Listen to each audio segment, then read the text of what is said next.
الحمد لله وكفى والصلاة والسلام على سيد الرسل وخاتم الأنبياء وعلى آله وأصحابه الذين أوفوا عهدا الذين هم خلاصة العرب الأربع وخير الخلائق بعد الأنبياء. أما بعد فأعوذ بالله من الشيطان الرجيم. بسم الله الرحمن الرحيم. لقد رضي الله عن المؤمنين إذ يبايعونك تحت الشجرة فعلم ما في قلوبهم فأنزل السكينة عليهم وأصابهم فتحا قريبا. قال النبي صلى الله عليه وسلم لكل نبي رفيق ورفيقي في الجنة عثمان. صدق الله العظيم وصدق رسوله النبي الأمي الكريم ونحن على ذلك لمن الشاهدين والشاكرين والحمد لله رب العالمين. 26واں پارہ سورہ فتح کی ایک آیت کریمہ تلاوت کی ہے اور جناب نبی پاک صلی اللہ علیہ وسلم کا ایک فرمان تلاوت کیا ہے جس کو امام ترمذی نے روایت کیا ہے. آیت کریمہ کا مفہوم یہ ہے لقد رضی اللہ عن المؤمنین اذ یبایعونک تحت الشجرہ. اللہ پاک راضی ہو گیا ان لوگوں پر جو لوگ اے نبی آپ کے ہاتھ پر ایک درخت کے نیچے بیعت کر رہے تھے. فعلم ما فی قلوبہم. اللہ پاک ان کے دلوں کو جانتے تھے. فانزل السکینۃ علیہم. اللہ نے ان کے اوپر اطمینان نازل کیا. وَأَصَابَهُمْ فَتْحًا قَرِيبًا. اور ان قریب اللہ نے ان کے لیے ایک فتح کا فیصلہ کر دیا ہے. جناب نبی پاک صلی اللہ علیہ وسلم کے فرمان کا مفہوم یہ ہے، آپ نے فرمایا ہر نبی کا کوئی دوست ہوتا ہے، رفیق ہوتا ہے. میرا دوست جنت میں عثمان ابن عفان، عثمان غنی رضی اللہ تعالیٰ عنہ ہے. آج 15 ذی الحجہ ہے. اسی مناسبت کے ساتھ حضرت عثمان غنی رضی اللہ تعالیٰ عنہ کے مناقب بیان کرنا مقصود ہے. حضرت عثمان غنی رضی اللہ تعالیٰ عنہ مسلمانوں کے تیسرے خلیفہ ہیں اور 18 ذی الحجہ سن 35 ہجری میں مدینہ منورہ میں باغیوں کے ہاتھوں اپنے گھر کے اندر ان کی شہادت ہوتی ہے. یہ تقریباً 40 دن کے لگ بھگ معصور ہونے کے بعد ان کو اپنے گھر کے اندر ہی شہید کیا گیا تھا. حضرت عثمان غنی رضی اللہ تعالیٰ عنہ کی 12 دن کم 12 سال خلافت ہے. جو خلفائے راشدین ہیں ان میں سب سے لمبی خلافت حضرت عثمان غنی رضی اللہ تعالیٰ عنہ کی. حضرت عمر رضی اللہ تعالیٰ عنہ کی 10 سال ہے. حضرت ابوبکر صدیق رضی اللہ تعالیٰ عنہ کی 2 سال ہے. آپ صلی اللہ علیہ وسلم مدینہ میں تشریف لائے تو 10 سال رہے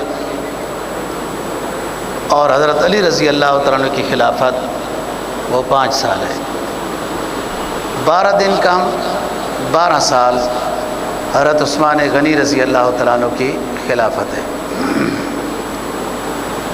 یہ بنو امیہ میں سے ہیں. حضرت ابو بکر بنو تمیم میں سے ہیں. حضرت عمر بنو عدی میں سے ہیں. حضرت علی بنو ہاشم میں سے ہیں. خلفاء چاروں جو خلفاء ہیں ان کی بہت فضیلت ہے انہوں نے نبی پاک صلی اللہ علیہ وسلم کا ہجرت سے قبل بھی ہجرت کے بعد بھی ہر لمحہ خدمت کی اور تعاون کیا ہے۔ جس کی قربانی جتنی ہو مقام قرب اسی ہی ملتا ہے۔ ان حضرات کی بہت قربانیاں ہیں۔ حضرت عثمان غنی رضی اللہ تعالیٰ عنہ وہ خلیفہ ہیں کہ جنہوں نے اپنی خلافت کے زمانے میں کوئی تنخواہ، کوئی خرچہ، کوئی چائے پانی، کچھ بھی بیت المال سے نہیں لیا۔ حضرت ابوبکر صدیق رضی اللہ تعالیٰ عنہ نے صحابہ کے کہنے پر لیا تھا، جو 2 سال میں 6000 درہم بنتے تھے، لیکن مرتے وقت وصیت کر لی تھی کہ میرا فلانا باغ بیچ دیا جائے اور 6000 درہم بیت المال میں دے دیا جائے۔ یہ ان کی عظمت ہے۔ حضرت عمر رضی اللہ عنہ نے بھی تنخواہ لی ہے، جو ضرورت تھی اتنی، بہت کم۔ مدینہ میں چکر لگایا کہ مزدور کی دیہاڑی کتنی ہے، بس ہماری بھی اتنی ہو، ہم بھی مزدور ہی ہیں۔ ایسا نہیں ہے کہ بادشاہ نام ریاست مدینہ کا لے تو کہتا رہے ہماری تنخواہ تھوڑی، ہماری تنخواہ تھوڑی، ہماری۔ مدینہ میں مزدور کی جتنی دیہاڑی تھی نا، چکر لگایا اس میں جتنی دیہاڑی تھی وہ حضرت عمر نے لی۔ حضرت علی رضی اللہ عنہ نے بھی تنخواہ لی ہے، بس ضرورت کے مطابق۔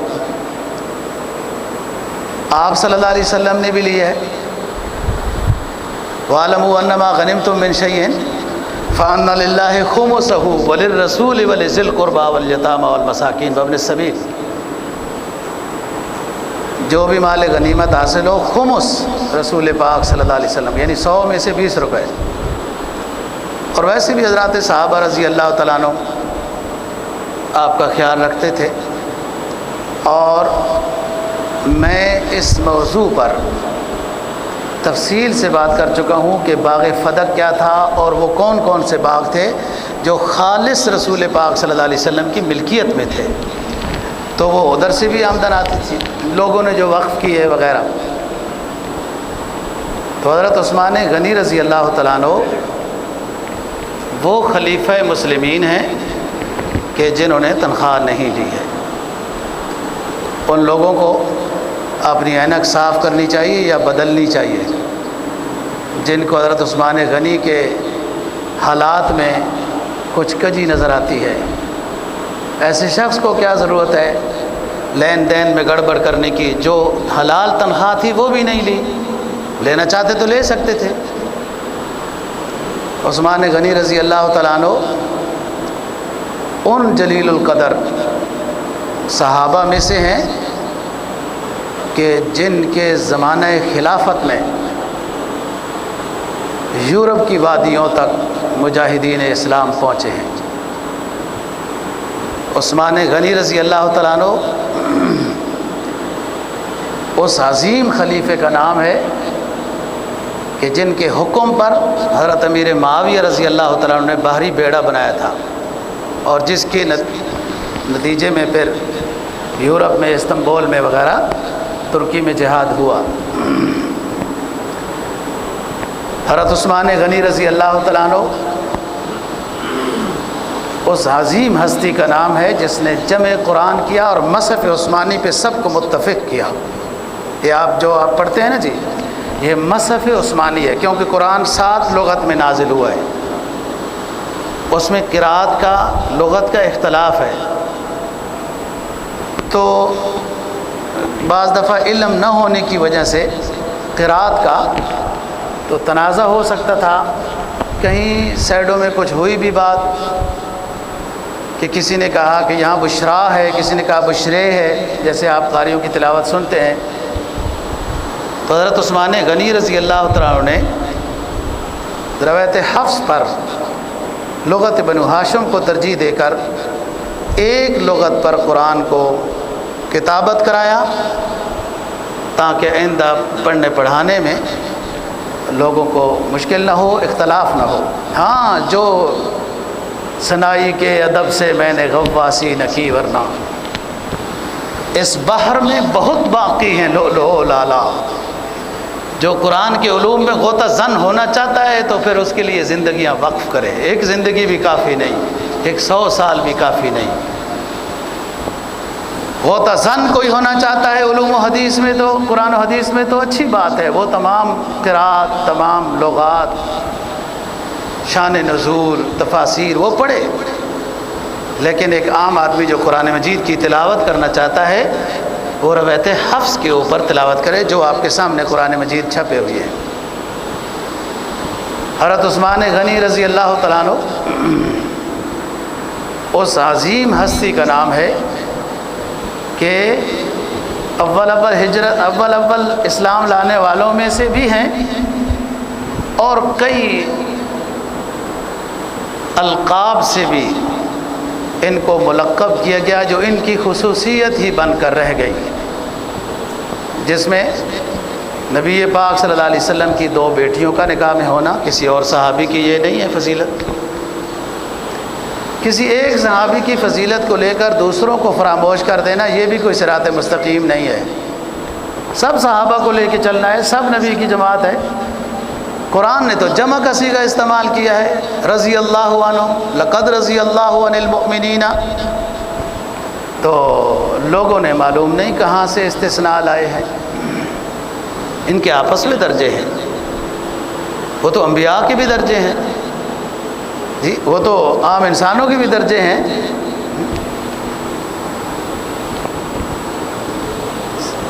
تلک الرسل فضلنا بعضهم علی بعض منهم من کلم اللہ. پیغمبر لاکھ سے اوپر ہیں لیکن ان میں سے بعض کی بعض پر فضیلت ہے. ہماری نظر میں تو سب اللہ کے برگزیدہ ہیں, ہمارا سب پر ایمان ہے. یہی بات حضرات صحابہ رضی اللہ عنہ کی ہے.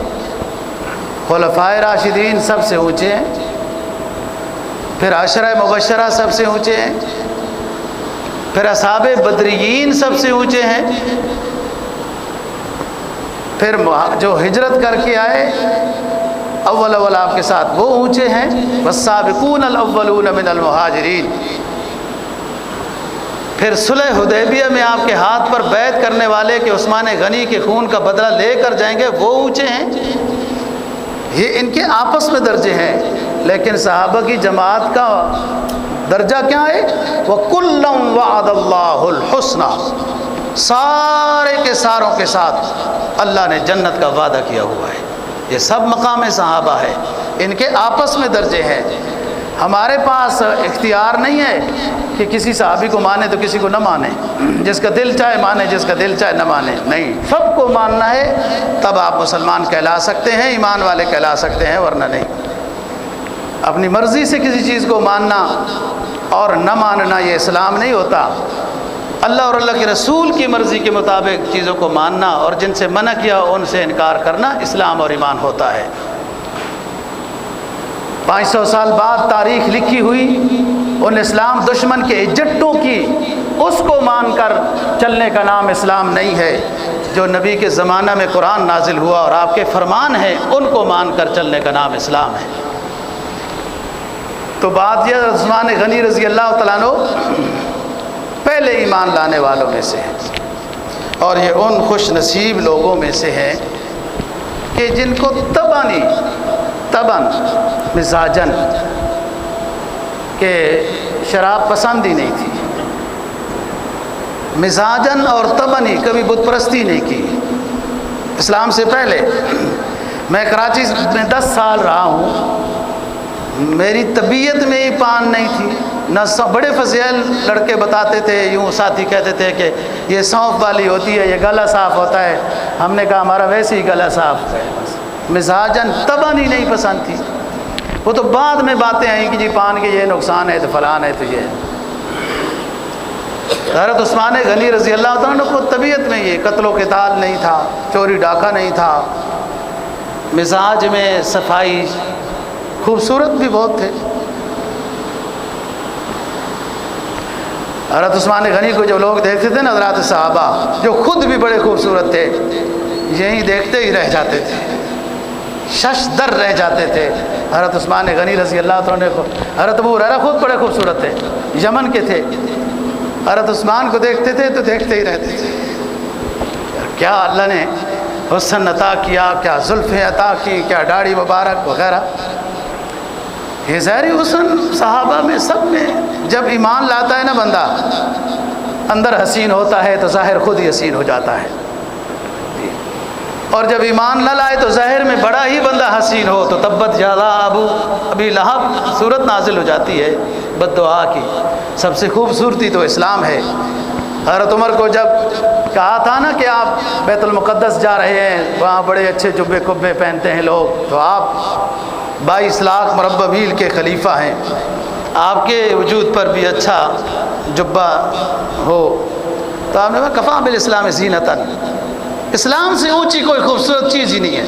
اللہ نے وہ ہمیں عطا کی. لوگوں نے زبردستی پہنا بھی دیا، اتار دیا. یہ بڑا نرم نازک ہے ہمارے لیے، وہ کھدڑ کا لباس جس پہ ٹاکیاں لگی ہوں، فرشتے بھی رش کرتے ہوں، وہ ہمیں بہت پسند ہے. اسلام سے اونچی خوبصورتی کیا چیز ہے؟ جنہیں اسلام نے خوبصورتی نہیں دی ہے مسلمان، جنہیں اسلام نے اپنے حسن کی جھلک نہیں دی، وہ دوسروں کے در در پہ پھر رہے ہیں، اپنا سکون اور حسن کو تلاش کر رہے ہیں. اسلام نے تو ایسی خوبصورتی رعنائی، اتنا سکون بخشا ہے کہ بندہ ہر وقت خوش و خرم ہی رہتا ہے. وہ دنیا میں رہتا ہے تو خوش و خرم، کیونکہ اللہ اور اس کے رسول کی مان کر چل رہا ہے. اسے پتہ ہے جو دنیا چھوڑ دوں گا تو وہ انصاف والی، اتنی انصاف والی ذات ہے، وہ تو سرسوں کے دانے کے برابر بھی ہمارے ساتھ زیادتی نہیں کرے گا. جو نیکی اس کی توفیق سے ہوئی، اس کی برکت سے اللہ آخرت میں بھی نوازے گا. اسلام تو یہ ہے. وہ کسی نہیں سمجھ میں آئے تو ہم کیا کریں؟ کسی کا مزاج ہی کڑوا ہو تو شاید کڑوا لگے، تو کیا کرے بندہ؟ اس کا بیماری کا علاج کرائے نا جی. حضرت عثمان غنی رضی اللہ تعالیٰ عنہ اول اسلام لانے والوں میں سے ہیں. اور حضرت ابو بکر صدیق رضی اللہ تعالیٰ عنہ کی، حضرت ابو بکر صدیق رضی اللہ تعالیٰ عنہ کی محنت سے اسلام لائے. یہاں پر ایک اور بات بھی سمجھ میں آ گئی. سیرت بیان کرنا بھی ثواب ہے، سننا بھی ثواب ہے، اور اس سے جو مسئلہ اخذ ہوتا ہے نا، اس پر پھر عمل بھی کرنا ہے. یعنی کہ ایک شخص مسلمان ہو گیا کافی نہیں ہے، اب اس نے اپنی طاقت کے مطابق دوسروں کو بھی اسلام کی تبلیغ کرنی ہے. ابھی تو چند مسلمان ہوئے نا حضرت. حضرت ابوبکر مسلمان ہوئے تو تاجرانہ دوستی تھی حضرت عثمان غنی سے. حضرت عبد الرحمن بن عوف رضی اللہ تعالیٰ عنہ، یہ بڑے تاجر تھے مکہ کے، اور ترغیب دی جب حضرت ابوبکر صدیق رضی اللہ تعالیٰ عنہ نے، حضرت ابوبکر صدیق رضی اللہ تعالیٰ عنہ نے جب ترغیب دی تو یہ مسلمان ہوئے، اسلام سمجھ آیا، آپ کی خدمت میں حاضر ہوئے. متانت، شائستگی، حیا، یہ حضرت عثمان غنی رضی اللہ تعالیٰ عنہ کی اپنی پہچان تھی. ایک دفعہ زندگی میں اپنے غلام کا کان مروڑا، کوئی غلطی، عملہ اور غلام تو غلطی کرتے ہیں، فوراً کہا نہیں میرا کان مروڑو. وہ مانے نہیں، کہا نہیں مروڑو. کہیں آخرت میں پوچھ ہو گئی تو کیا ہوگا؟ طبیعت میں ٹھہراؤ، تحمل تھا. یہی تو وجہ ہے کہ لاکھوں فوج ہونے کے باوجود اپنی جان کے بچانے کی خاطر مدینہ طیبہ میں فوج کو آرڈر نہیں کیا کہ ان کو ہٹاؤ یہاں سے، باغیوں کو. کہا کوئی بات نہیں، میری وجہ سے، میری نسبت سے یہ بات نہ لکھی جائے کہ عثمان کے آرڈر سے مدینہ میں خون بہا تھا. اب واقع حرہ کو ہر کوئی برا کہتا ہے نا.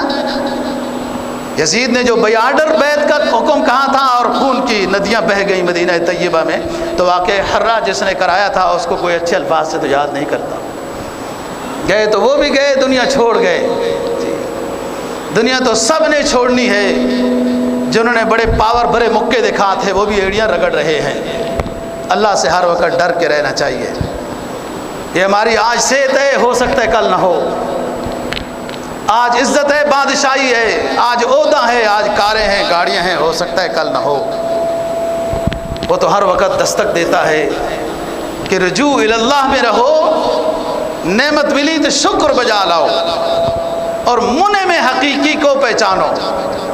فرمایا اللہم مالک الملک تؤتی الملک من تشاء وتنزع الملک ممن تشاء وتعز من تشاء وتذل من تشاء بیدک الخیر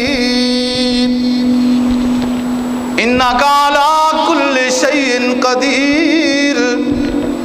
اے میرے محسن اعظم، میرے داتا، میرے معبود، تو عزتیں عطا کرنے والا، دولتیں عطا کرنے والا ہے، جب چاہے عزتیں لے لے، دولتیں لے لے، تیرے قبضے میں ہی ہے سب کچھ، تیرے قبضے میں ہی ہے سب کچھ۔ انک علی کل شیء قدیر۔ اسلام کا یہ سبق جب یاد ہو جائے، عزتیں بھی اسی کے قبضے میں، صحت و توانائی، عہدے بھی اسی کے قبضے میں ہیں، اس پر شکر بجا لایا جائے کہ دیر تک یہ دنیا میں نعمتیں رہیں، ناشکری میں آؤ گے تو چھن جائیں گی۔ تو تاجر، میں یہ کہہ رہا ہوں کہ حضرت ابوبکر صدیق رضی اللہ تعالیٰ عنہ مسلمان ہوئے، صرف اپنا اسلام لینا کافی نہیں ہے، جتنی کوشش ہو دوسرے پر بھی محنت کرنی ہے، یہ اسلام کی روح ہے۔ یہی تو ہے فلیبلغ الشاہد الغائب، خطبہ حجۃ الوداع کا سرکار دو جہاں صلی اللہ علیہ وسلم کا وہ جملہ جو بار بار آپ نے ارشاد فرمایا کہ سنو لوگو میری بات جو آج موجود ہو، اس انداز میں سنو کہ جو آج مسلمان موجود نہیں، میرے اس حج میں شریک نہیں ہے، ان تک میرا پیغام تم نے یہ پہنچانا ہے۔ حضرت ابوبکر کی محنت سے حضرت عثمان غنی رضی اللہ تعالیٰ عنہ مسلمان ہوئے، آپ کی خدمت میں حاضر ہوئے۔ میں نے بتایا یہ متانت، شرافت، حیا ان کا ایک خاص معیار اور پہچان تھی حضرت عثمان غنی رضی اللہ تعالیٰ عنہ۔ آپ اگر کبھی تہبند اوپر کر کے بیٹھے ہو نا جی، صحابہ بیٹھے ہیں، بات چیت ہو رہی ہے، عثمان آ رہے ہوتے تھے تو اپنا سرکار بھی اپنا تہبند نیچے کر لیتے تھے۔ لوگوں نے پوچھا حضرت جی یہ کیا بات ہے؟ آپ نے فرمایا لا استحیی من رجل تستحیی منہ الملائکہ، کیا میں اس شخص سے حیا نہ کروں جس شخص سے آسمانی فرشتے بھی حیا کرتے ہیں؟ آسمان حالانکہ جائز ہے، اوپر تہبند کر دینا جائز ہے، ہوا وغیرہ، گرمیوں کا موسم، اس وقت تو پنکھے اور یہ اور ایئر کنڈیشن تو نہیں تھے، لیکن انسانی جانوں میں وہ قوت مدافعت تھی کہ کبھی بل بلائے نہیں ہیں۔ ذرا سا پنکھا نہ چلاؤ، بولی صاحب پنکھا چلاؤ نا، کیا بات ہے؟ اس لیے کہ قوت مدافعت نہیں ہے۔ یہ فارمی مرغی بس پنکھوں کی، اے سی کی، کولروں کی محتاج ہو چکی ہے، مجاہد رہا ہی نہیں ہے۔ وہ مجاہد تھے، ایسی گرمیاں نہیں کہ جس پہ چیخو پکار لگ جائے، وہ تو گرمیوں کے موسم میں، رمضان کے روزوں میں، بدر کے معرکے کو بھی اللہ کی مدد سے فتح کر لیتے ہیں۔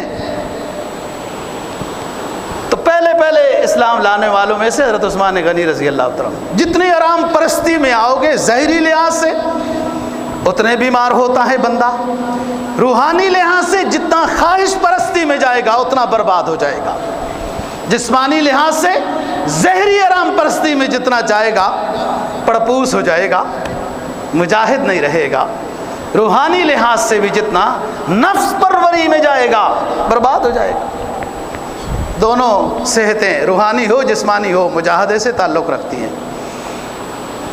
تاجر نے تاجر پر محنت کی، میں تاجروں کو متوجہ کر رہا ہوں، بر وقت دکان کھول لینا اور بند کرنا یہ بھی ایک سنت ہے کہ رزق حلال کما رہے ہیں، سچائی سے کما رہے ہیں۔ تو التجار الصدوق یحشرون یوم القیامہ مع النبیین والصدیقین والشہداء، سچے تاجر شہداء صالحین کے ساتھ اٹھائے جائیں گے۔ لیکن تاجر نے تاجر پر محنت کی۔ عبد الرحمن بن عوف بہت اونچے تاجر، حضرت عثمان غنی تو لقب غنی، بہت اونچے تاجر تھے، مسلمان ہوئے۔ اور تاجروں نے سب سے پہلے سرکار دو جہاں صلی اللہ علیہ وسلم کو اسلام کے نقطۂ نظر سے فائدہ پہنچایا ہے. کہ تاجر آج کل ایسے کمزور کیوں ہیں؟ ماشاء اللہ بعض اچھے بھی ہیں. کیوں کمزور ہیں؟ اس لیے کہ یہ بینکوں سے سود لیتے ہیں، تجارت کو بڑھاتے ہیں، بینکوں سے سود لیتے ہیں، تجارت کو بڑھاتے ہیں، اس پہ ایسی بے برکتی آتی ہے، اللہ کے نام پر دینے کی توفیق ہی نہیں ہوتی. اللہ ماشاء اللہ جو سود سے بچتا ہے اس کے تجارت میں بھی برکت، اس کے دل میں بھی غنا ہوتا ہے. سب سے پہلے سرکار دو جہاں صلی اللہ علیہ وسلم کو جو فائدہ پہنچایا وہ تاجروں نے. عثمان غنی ہے، ابو بکر صدیق ہے، عبد الرحمن بن عوف ہے رضی اللہ عنہم وغیرہ اسلام لائے.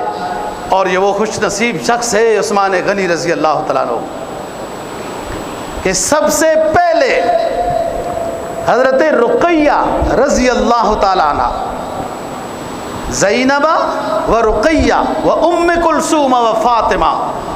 یار لوگوں نے حضرت فاطمہ رضی اللہ عنہ کے مناقب بیان کیے تو اس سنی بھولے بالے کو بھی سوائے فاطمہ کے نبی کی اور بیٹیاں بھول گئی.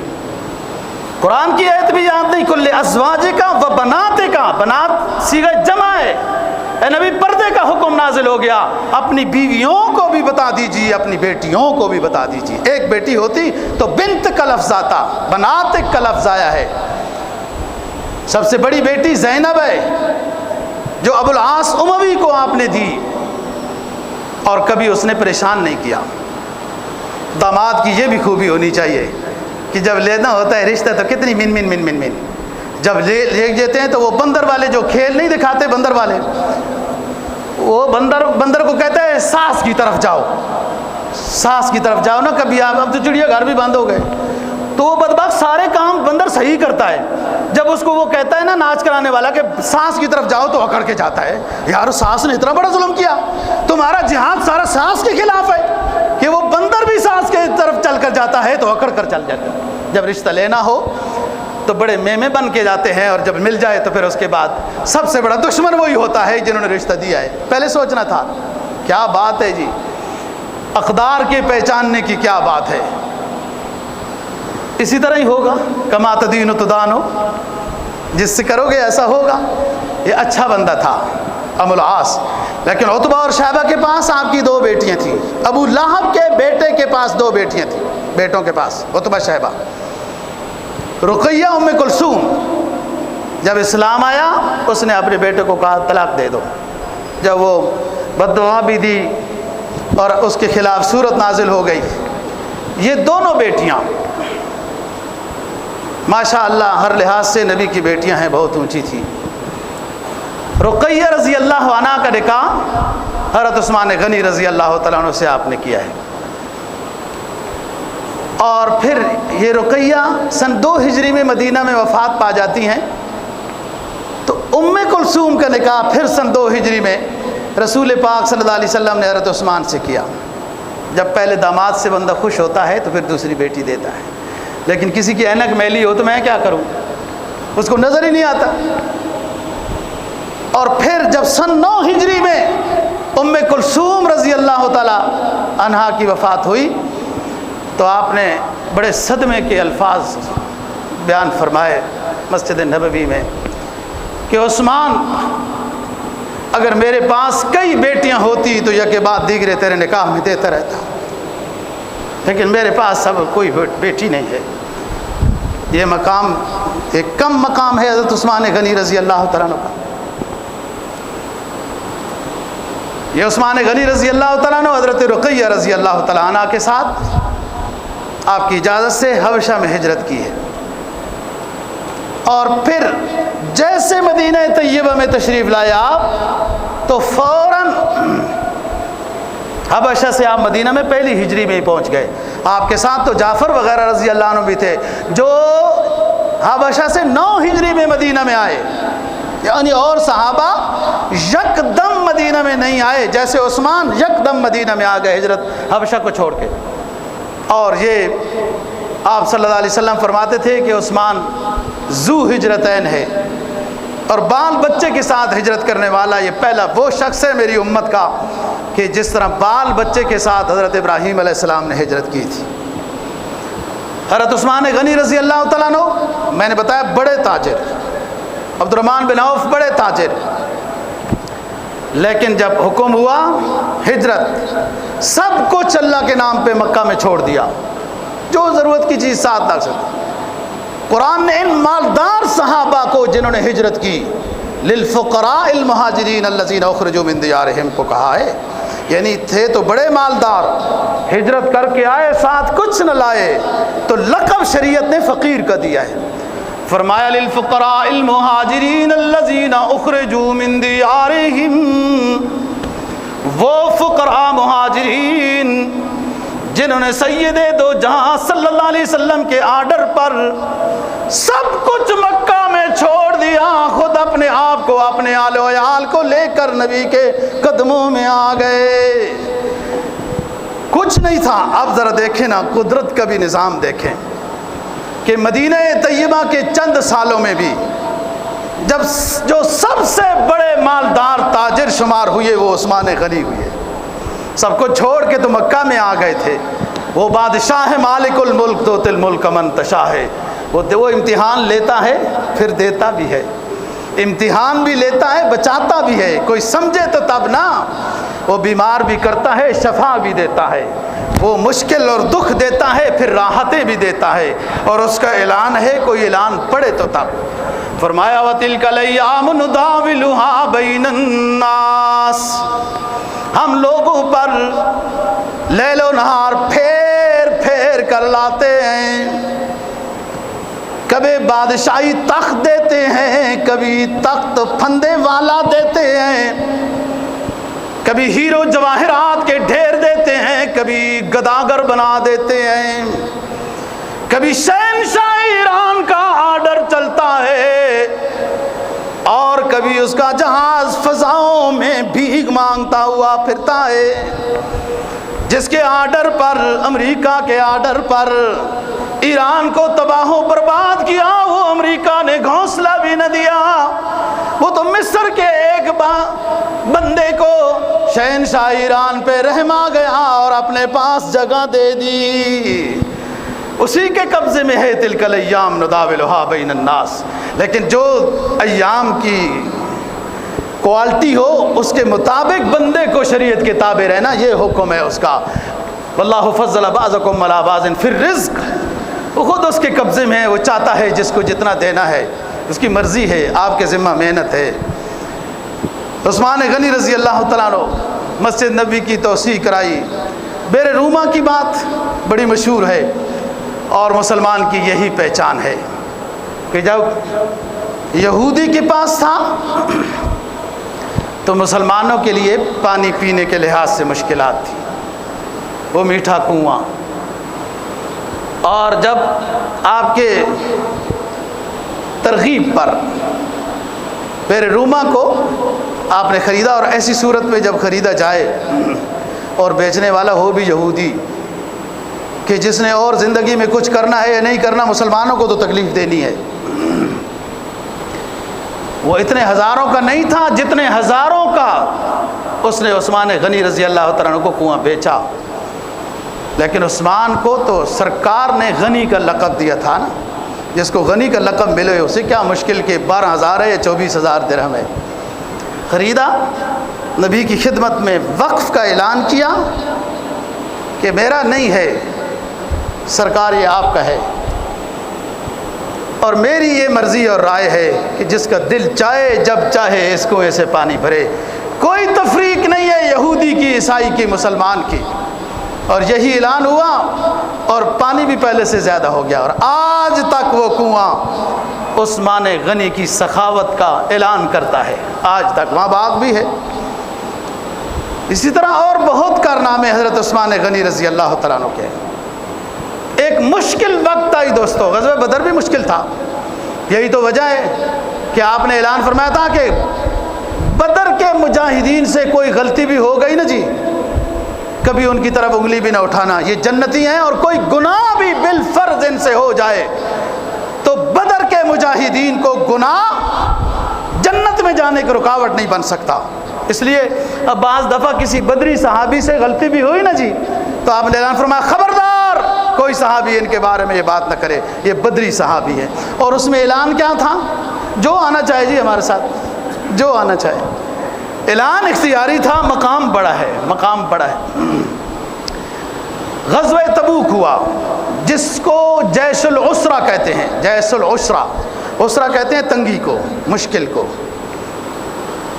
اور سخت گرمیوں کا مہینہ ہے، کھجوریں پکی ہوئی ہیں، تقریباً 5-7 دن 10 دن ہے، اور ادھر دو پاوروں نے آپس میں مشورہ کیا۔ یہ تاریخ اسلام یا کم از کم امام بخاری کی مغازی سب کو پڑھانی چاہیے، سکولوں میں بھی، کالجوں میں بھی، مجاہدین کو بھی، سب کو۔ جو امام بخاری نے کتاب المغازی اکٹھی حدیثیں لکھی ہیں کہ سرکار دو جہاں صلی اللہ علیہ وسلم نے کتنے غزوے کیے، کتنی جنگیں کی، اور کیوں کی، کیا مجبوری پیش آئی تھی، یہ پتہ تو چلے کہ اسلام یہ پھلاور ہوتا ہوا یہاں تک کیسے پہنچا ہے، اس کی آب و تاب کیسے رہی۔ یہ شجرہ طیبہ وہ شجرہ طیبہ ہے، یہ پانی سے ہرا بھرا نہیں ہوتا، یہ شہیدوں کے خون سے ہرا بھرا ہوتا ہے۔ یہ پتہ تو چلے مسلمان کو۔ ہمارے تو لوگوں کو محمد بن قاسم کی تاریخ نہیں برداشت ہوتی، ٹیپو سلطان کی تاریخ نہیں برداشت ہوتی، سلطان صلاح الدین ایوبی کی تاریخ نہیں برداشت ہوتی کہ اس کو بھی کھڈے رین لگانے کی کوشش کی جاتی ہے۔ تو کیا انہوں کو خبر کہ سرکار دو جہاں صلی اللہ علیہ وسلم نے کن مشکلات کے اندر غزوات کیے؟ یہ جیش العسرہ ہے، فصلیں پکی ہوئی ہیں، سخت گرمیوں کا موسم ہے، اعلان ہو جاتا ہے سرکار دو جہاں صلی اللہ علیہ وسلم کی طرف سے سب مدینہ والے مسجد نبوی میں جمع ہو جائیں۔ حضرات صحابہ بیٹھے ہیں، سرکار دو جہاں صلی اللہ علیہ وسلم قیام میں ہیں، کھڑے ہوئے ہیں، تقریر کر رہے ہیں، واعظ و نصیحت کر رہے ہیں، حضرات صحابہ کو ترغیب دے رہے ہیں کہ کوئی میری اجازت کے بغیر مدینہ طیبہ میں نہیں رک سکتا، میرے ساتھ چلو۔ روم اور فارس نے ہمیں مٹانے کا مشورہ کیا ہے، وہ یہاں آ کر مٹانا چاہتے ہیں، ہم وہاں جا کر ان کا مقابلہ کریں گے، اور انہوں نے بتائیں گے 1 مہینے کا سفر کر کے مدینہ طیبہ میں آنے کی ضرورت نہیں، ہم تمہارے بارڈر پر خود پہنچ گئے ہیں، مٹا سکتے ہو تو مٹاؤ، ستم کر تجھ سے امید کرم ہوگی جسے ہوگی، ہمیں تو دیکھنا یہ ہے تو ظالم کہاں تک ہے۔ یہ اسلام ہے، یہ اسلام کی روح ہے، یہ اسلام کی غیرت ہے، اور یہ مجاہدین اسلام کا امام اعظم ہمارے آپ کے سید دو جہاں صلی اللہ علیہ وسلم پیغمبر ہے، تب اسلام جوانی کے ساتھ ہم تک پہنچا ہے، تب اپنے پاور کے ساتھ اپنے ملک پاکستان کو حاصل کیا ہے، تب اپنے پاور کے ساتھ اندلس کی وادیوں میں اور جگہ جگہ مجاہدین کے قافلے پہنچا دیے۔ یہ اسلام کی غیرت تھی، تب پہنچے۔ جب کبوتر کی طرح بزدل بن کے سو جائے بندہ تو اسلام فتح کے فیصلے نہیں دیتا۔ پھر آپ اعلان کر رہے ہیں من جہازا جیش العسرت فلہ الجنہ، او لوگو جو اس غزوے کے لیے سامان مہیا کرے گا، میں محمد اللہ کا محبوب آخری پیغمبر اس کو جنت کا اعلان کر رہا ہوں۔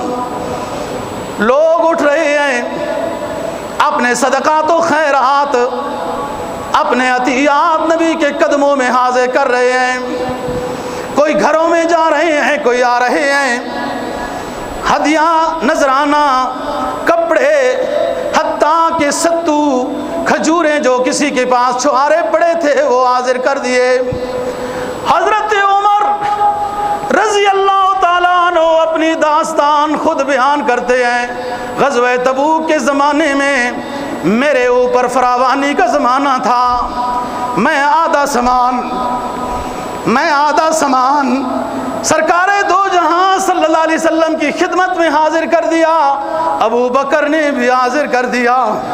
جب سرکار نے پوچھا عمر کیا لائے ہو، میں نے بڑی خوشی سے عرض کیا حضور گھر کا آدھا سامان لے کر حاضر ہو گیا ہوں۔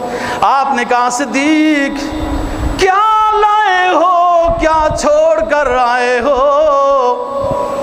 صدیق اکبر رضی اللہ تعالیٰ عنہ کھڑے ہوئے، عرض کیا اللہ کے رسول میں تو اپنی طرف سے گھر میں جھاڑو دے کر آیا ہوں، سب کچھ لے کر آیا ہوں۔ آپ نے فرمایا ما ابقیتا فی اہلکا، او ابو بکر اپنے گھر والوں کے لیے کیا چھوڑ کر آئے ہو؟ کہنے لگے اے اللہ کے رسول، میں اپنے گھر میں اللہ اور اس کے رسول کو چھوڑ کر آیا ہوں۔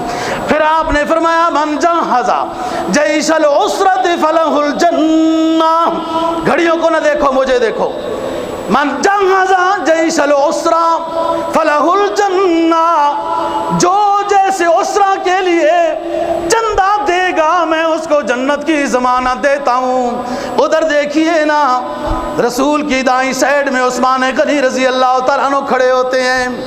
فرمایا اللہ کے رسول 100 اونٹ بما غلے کے حاضر خدمت کرتا ہوں، قبول کیجئے۔